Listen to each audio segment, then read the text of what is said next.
नमस्कार। Recently zoological survey of India यानी कि भारतीय प्राणी सर्वेक्षण के द्वारा एक पब्लिकेशन एक रिपोर्ट जारी किया गया जिसमें बोला गया कि जो भारत के अंदर मौजूद जितने भी बर्ड्स यानी जितनी भी पक्षियाँ मौजूद है उसमें से 5% के आसपास जो बर्ड है वो भारत के एंडेमिक हैं। एंडेमिक का मतलब क्या होता है? एंडेमिक का मतलब होता है स्थानिक, यानी कि भारत का ही है, भारत का ही केवल है, भारत में ही पाए जाते हैं और कहीं नहीं पाए जाते हैं। वो कहा गया कि टोटल जितने भी बर्ड हमारे स्पीसीज हैं भारत में उसका 5% केवल भारत में पाया जाता है, ये कहा गया नया पब्लिकेशन में।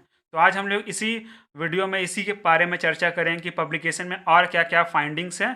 तो चलिए हम लोग देखें क्या क्या। उसके अलावा हम लोग इसमें ये भी देखेंगे कि जियोलॉजिकल सर्वे ऑफ इंडिया क्या है और जो जितने भी जानवर्स होते हैं, जितने भी प्लांट स्पीसीज या फिर एनिमल स्पीसीज है, उसको वर्ल्ड लेवल पे कैटेगरी में डाला जाता है, उसको उसके थ्रेटेंड के कैटेगरी पे, उन्हें खतरे के आधार पे। तो वो जो ऑर्गेनाइजेशन है जो तैयार करती है उसको IUCN बोलते हैं, उसके बारे में भी हम लोग पढ़ेंगे। तो जो पब्लिकेशन था, जो जियोलॉजिकल सर्वे ऑफ इंडिया जो अपना 108वां फाउंडेशन डे मना रहा था, उसी समय इस पब्लिकेशन को रिलीज किया गया। उसका नाम क्या था? उस पब्लिकेशन का नाम था 75 एंडेमिक बर्ड्स ऑफ इंडिया। ये टाइटल के अंतर्गत एक रिपोर्ट रिलीज किया गया। चलिए हम लोग देखते हैं इसमें क्या फाइंडिंग है। सबसे पहले उन्हें कहा गया कि भारत के अंतर्गत टोटल 1353 वैसे बर्ड स्पीसीज है वो देखने को मिले। भारत के अंदर कुल कितने बर्ड स्पीसीज हैं? तो 1353 बर्ड स्पीसीज हैं। बर्ड की संख्या की बात नहीं हो रही है यहाँ पर, बर्ड की स्पीसीज की बात करें, यानी कि 1353 तरह के बर्ड जो है हमारे भारत में पाए जाते हैं, जो कि पूरे विश्व का 12.4% है।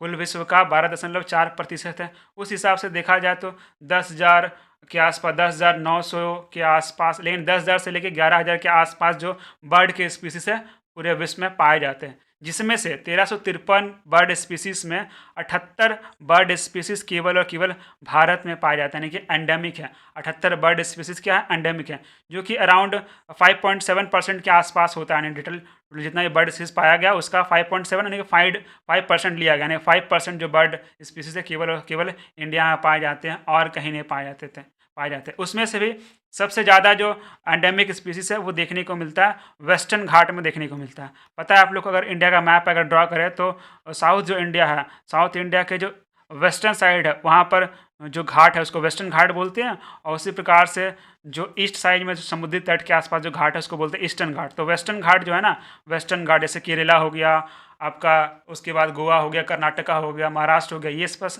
के आसपास जो एरिया है उसको वेस्टर्न घाट बोलते हैं। वहाँ पर सबसे ज़्यादा एंडेमिक स्पीसीज पाए जाते हैं। कुल मिलाकर 28 बर्ड स्पीसीज जो है वहाँ पर एंडेमिक है, वहाँ पर पाए जाते हैं, जिसमें से कुछ का नाम दिया जैसे Malabar grey hornbill, Malabar parakeet, फिर असम्बू लाफिंग थ्रूस, उसके बाद वाइट बेलियड सोलकिली, ये सब जो एंडेमिक स्पीसीज है जो वेस्टर्न घाट में पाए जाते हैं। उसके बाद वेस्टर्न घाट के अलावा highest number of endemic species या फिर कह सकते हैं बर्ड स्पीसीज कहाँ देखने को मिला? तो अंडमान निकोबार जो यहाँ पर आइलैंड्स है उसमें टोटल 25 बर्ड स्पीसीज देखने को मिलता है। उसके बाद देखिए जो वहाँ पर रिपोर्ट में जो पब्लिकेशन में देखने को मिला कि जो 78 जो बर्ड स्पीसीज है ना, उसमें से 3 ऐसे स्पीसीज हैं जिसको पिछले कुछ दशकों से देखा नहीं गया, मैंने रिकॉर्ड नहीं किया गया।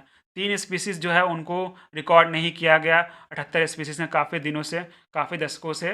तो उसके बारे में भी हम लोग यहाँ देख लेते हैं कौन कौन से स्पीसीज हैं। ये क्वेश्चन पूछे जा सकते हैं परीक्षा में। पहला जो है स्पीसीज उसका नाम है मणिपुर बुश कोयल। मणिपुर बुश कोयल, इसका पिक्चर आपको यहाँ स्क्रीन पर दिख रहा है। ये जो है ये मणिपुर बुश कोयल है, ठीक है, जिसको IUCN का रेड लिस्ट में जो है इंडेंजर्ड डाला गया है, इंडेंजर्ड है, ठीक है। उसके बाद जो कि लास्टली इसको देखा गया था 1907 में, लास्टली इसको देखा गया था। उसके बाद हिमालयन कोयल, दूसरा नंबर का जो स्पीसीज है वो हिमालयन कोयल है, जो कि क्रिटिकली इंडेंजर्ड की स्पीसीज में रखा गया IUCN के लिस्ट में। हम लोग देखेंगे IUCN क्या होता है, इसका लिस्ट क्या होता है।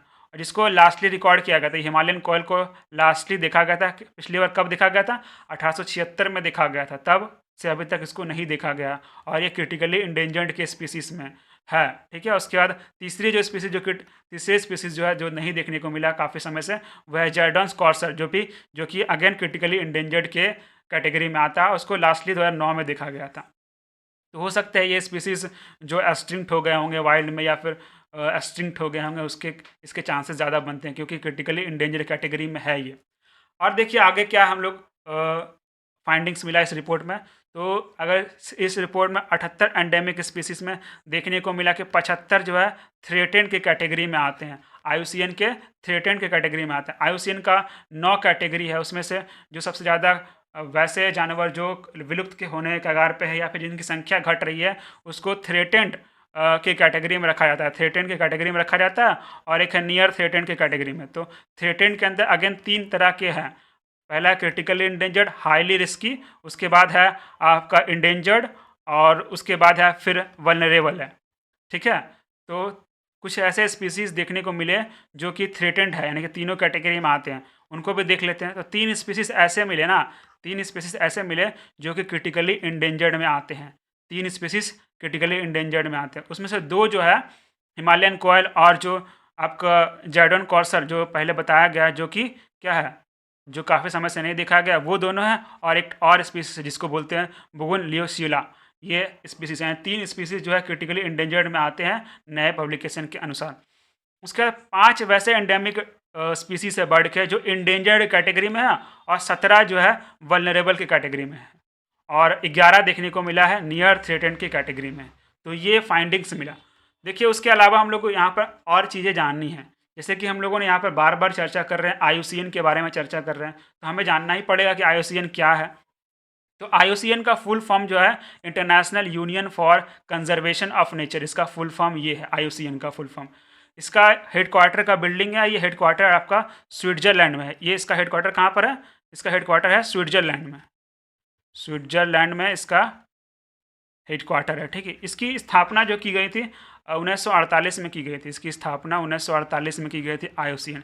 ये होता क्या है, ये जितने भी गवर्नमेंट है और सिविल सोसाइटी है उसका एक ऑर्गेनाइजेशन है जो बेसिकली बात करता है जो नेचर है, नेचर के अंदर जो प्लांट है या स्पीसीज है उसकी कंजर्वेशन को लेकर ये बात करता है। और यही IUCN है, एक लिस्ट निकालता है जिसको बोलते हैं IUCN रेड लिस्ट बोलते हैं, या फिर इसको रेड डेटा बुक बोलते हैं। इसके अंदर वो जितने भी प्लांट है या फिर एनिमल्स है उसको एक कैटेगरी, एक लिस्ट में डालता है।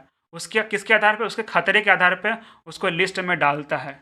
और ये जो IUCN जो लिस्ट बनाया जाता है वो लिस्ट काफ़ी तरह से रिसर्च करके कंप्रिहेंसिव लिस्ट होता है जिसके अंदर प्लांट और एनिमल दोनों को डाले जाते हैं खतरे के आधार पर। और उसका खतरा कैसे आइडेंटिफाई करते हैं, उसके नंबर कैसे घट रहा है वाइल्ड में या फिर जो उसके हैबिटेट है उसमें उसकी संख्या कैसे घट रहा है, उसके आधार पे वो लिस्ट तैयार करता है।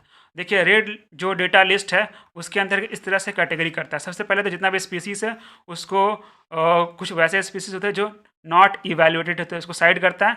इवेल्युएटेड में भी बहुत सारा है जिसका डेटा डेफिशिएंसी है, जिसका डेटा नहीं मिल पाता, उसको साइड करते हैं। उसका जिसका एडिक्वेट डेटा है ना, उसके अंतर्गत ये क्लासिफिकेशन होता है। ठीक है, ये क्लासिफिकेशन जो है जिसका डेटा मिला उसमें उसके एक्सटिंक्शन के खतरे के आधार पर, यानी कि विलुप्ति की कगार पे जो है, विलुप्ति के आधार पर उसको नीचे से ऊपर सजाया गया। सबसे पहला जो लिस्ट कंसर्न है, लिस्ट कंसर्न वैसे स्पीसीज होते हैं जिसकी संख्या वाइल्ड में या फिर हमारे आसपास काफ़ी ज़्यादा है, कोई फ़र्क नहीं पड़ना, उसका संख्या घट भी जाएगा तो कोई प्रभाव नहीं पड़ेगा। उसके बाद नियर थ्रेटेंड, जिसको खतरे की संख्या है, खतरे का आधार है, वो आएगा नियर थ्रेटेंड में।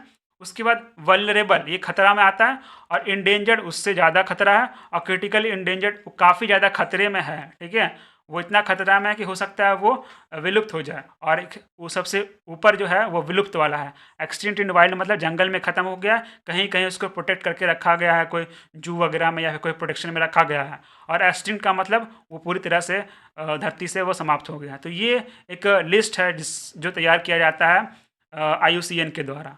ठीक है, तो इसमें हम लोगों ने अभी देखा कि हमारे पास कुछ कुछ स्पीसीज़ जो यहाँ देखने को मिले वो क्रिटिकली इंडेंजर्ड में मिले, इंडेंजर्ड में मिले और वल्नरेबल में मिले। तो इस डेटा के लिस्ट के अनुसार हम लोग को इस कैटेगरी, थ्रेटेंड वाला कैटेगरी में जो मतलब संख्या जिसकी घट रही है उस कैटेगरी में जो बर्ड का स्पीसीज नया है उसमें से टोटल 25 स्पीसीज इस कैटेगरी के अंतर्गत था। और उसमें से क्रिटिकली इंडेंजर्ड के अंतर्गत 3 स्पीसीज देखने को मिला, और इंडेंजर्ड के अंतर्गत हम लोग को देखने को मिला 5 स्पीसीज मिला, और वल्नरेबल कैटेगरी के अंदर 17 स्पीसीज देखने को मिला। और नियर थ्रेटेंड में भी कुछ कुछ थे जो 11 स्पीसीज देखने को मिला, नया जो बर्ड का जो निकाला गया आपका पब्लिकेशन उसके अंतर्गत। अब हम लोगों ने थोड़ा जान लिया IUCN के बारे में, थोड़ा सा हम लोग अब जियोलॉजिकल सर्वे ऑफ इंडिया के बारे में भी जान लेते हैं। तो जियोलॉजिकल सर्वे ऑफ इंडिया, जिसको हिंदी में बोलते हैं भारतीय प्राणी सर्वेक्षण, मतलब ये एक ऐसा ऑर्गेनाइजेशन है भारत के अंतर्गत जो जो जानवर होते हैं, जू होते हैं, मतलब जो जानवर हो उनका सर्वेक्षण करते हैं, उनके डेटा को रखते हैं, उनसे जुड़े हुए काम को करते हैं, उसी को बोलते हैं जियोलॉजिकल सर्वे ऑफ इंडिया, जिसकी स्थापना 1 जुलाई 1916 को करा गया था। इसकी स्थापना 1916 को करा गया था और ये ministry of environment and forest इसके अंतर्गत काम करती है ये ऑर्गेनाइजेशन। इसका हेडक्वार्टर कोलकाता में है और इसका मुख्य काम क्या है? इसका मुख्य काम सबसे पहले जितने भी जानवर हैं, जितना ये फौना है उसको स्टडी करना, पूरे भारत के फौना को स्टडी करना, उसे कंजर्वेशन की बात करना, अगर कोई खतरे में उसे कंजर्वेशन कैसे किया जाए, और जो फौना से जुड़े हुए जो इकोसिस्टम है उस पर रिसर्च करती है, साथ साथ सर्वे करती है, जितने भी इंडेंजर्ड स्पीसीज है उस पर सर्वे करती है भारत के, और जितना भी इकोलॉजिकल स्टडीज़ हो गए इन्वायरमेंट को लेकर उसका असेसमेंट, ये सब काम जियोलॉजिकल सर्वे ऑफ इंडिया करती है भारत में। ये आपका जियोलॉजिकल सर्वे ऑफ इंडिया का जो वेबसाइट है उसका स्क्रीनशॉट है, आप यहाँ पर विजिट करके भी जियोलॉजी मतलब जितने भी इंपॉर्टेंट एस्पेक्ट हो गया उसको यहाँ से देख सकते हैं। तो ये था आज का जो वीडियो, जिसके अंतर्गत हम लोगों ने जो पब्लिकेशन है उसके अंतर्गत जो इंपॉर्टेंट फैक्ट बताए गए थे उसको हम लोगों ने देखा। और मिलते हैं अगले क्लास में। अगर आप लोगों को PDF चाहिए किसी भी लेक्चर का तो इस टेलीग्राम में ज्वाइन करके प्राप्त कर सकते हैं। धन्यवाद।